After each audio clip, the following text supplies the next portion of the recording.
Vikas, from your global lens, what are the big macro trends that you foresee which are impacting equity markets across the world? So what we're dealing with more and more these days, and we've been having these conversations for a long time, it's always wonderful to come back, but this era is different from previous eras, certainly from when we started talking 15 years ago, in that technology and public policy keep coming up as the main drivers of equity markets. Fixed income also, but my focus is equity markets. Sometimes it's a little bit more policy, sometimes it's more tech. But if you look at North Asia, just over the past month, semiconductors, memory, semiconductor production equipment. If you look at policy when it comes to pharma names here, or you look at the defense sector in Europe and in India and in Japan this year, public policy, demographics, technology all coming together to drive opportunities in the short to intermediate term.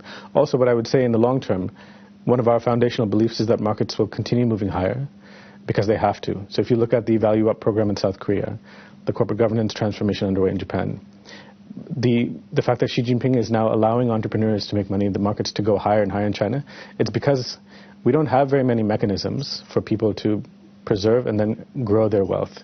The stock market is the best way. I know in the short term there are concerns about AI bubbles or valuation multiples in the short term. But our view is that for many reasons, including demographics, markets will keep going higher because they have to. Why do you say they have to? I mean, there have been periods of extended and long bear markets as well. Cases in point like Japan, or for that matter, China, took very, very long to come back from the COVID lows. So why do you believe that we're in a structural upswing in equity markets and that this is going to continue? It will continue. It might not be any one.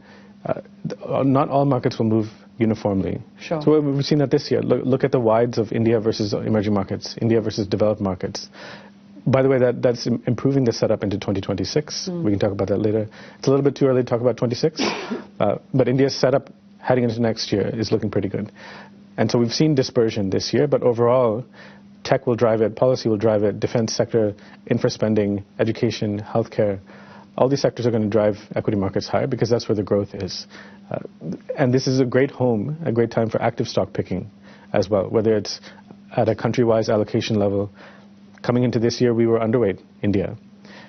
In our India strategies, we've been fully deployed. But relative to the bottom-up opportunities we saw in Japan, in South Korea, in Europe, in China, and Hong Kong,